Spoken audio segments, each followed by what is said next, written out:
நண்பர்கள் அனைவருக்கும் வணக்கம். இன்னைக்கு நம்ம அந்த வீடியோல தமிழகத்தில் 10 மிக முக்கிய அறிவிப்புகள் சற்று முன் வெளியாகி இருக்கு. சோ அது என்னென்ன அறிவிப்புகள் அப்படிங்கறத பத்தி தான் இப்ப நம்ம பார்க்க போறோம். வீடியோக்குள்ள போறதுக்கு முன்னாடி இதுவரைக்கும் நீங்க நம்ம சேனலை சப்ஸ்கிரைப் பண்ணலனா உடனே சப்ஸ்கிரைப் பண்ணிருங்க.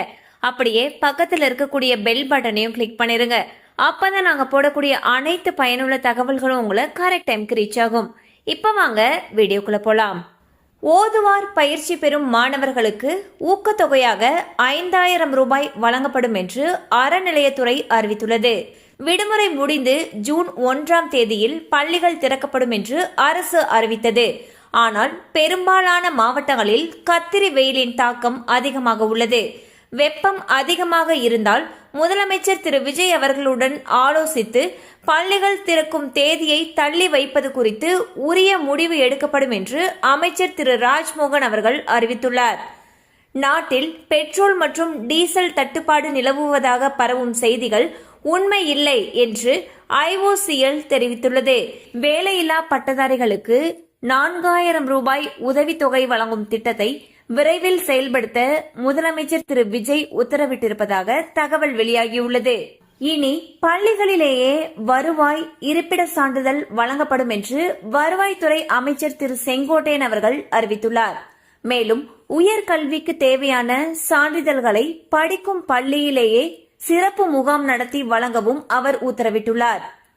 முதியவர் மாற்றுத்திறனாளிகளுக்கு வீடு தேடி ரேஷன் பொருட்கள் வழங்கும் திட்டம் தொடர்ந்து செயல்படுத்தப்படும் என்று அமைச்சர் திரு வெங்கடரமணன் தெரிவித்துள்ளார். மகளிர் உரிமை தொகையை 2500 ரூபாயாக உயர்த்தி வழங்குவதற்கான பணிகளை தமிழக அரசு தீவிரப்படுத்தியிருப்பதாக தகவல் வெளியாகியுள்ளது. மின் கட்டணத்தை உயர்த்தும் எண்ணம் அரசுக்கு இல்லை என்று அமைச்சர் திரு நிர்மல்குமார் அவர்கள் தெரிவித்துள்ளார். புதிய ரேஷன் அட்டைக்கு விண்ணப்பித்து நிலுவையில் இருப்பவர்களுக்கு ஸ்மார்ட் கார்டு வழங்கும் பணிகள் தொடங்கியுள்ளன. அம்மா உணவகங்களை மேம்படுத்தி தரமான உணவு வழங்க வேண்டும் என்று நகராட்சி நிர்வாகத்துறை உத்தரவிட்டுள்ளது. 10ஆம் வகுப்பு பொதுத் தேர்வு எழுதிய மாணவர்கள் தாங்கள் பயின்ற பள்ளி HMஐ அணுகி தற்காலிக மார்க் ஷீட்டுகளை பெற்றுக்கொள்ளலாம் என்று அரசு அறிவித்துள்ளது. தமிழகம் முழுவதும் ரேஷன் கடைகளில் பொருட்கள் நியாயமான முறையில் தட்டுப்பாடின்றி வழங்க முதலமைச்சர் திரு விஜய் அவர்கள் உத்தரவிட்டுள்ளார். கண்டிப்பா அந்த அப்டேட் உங்களுக்கு பயனுள்ளதா இருக்கும் நம்புறோம். மேலும் இது போல அப்டேட்ஸ் உங்களை உடனே ரீச் ஆகணும்னு நினைச்சீங்கன்னா நம்ம சேனலோட தொடர்ந்து இணைந்திருங்கள். தேங்க்யூ ஃபார் வாட்சிங்.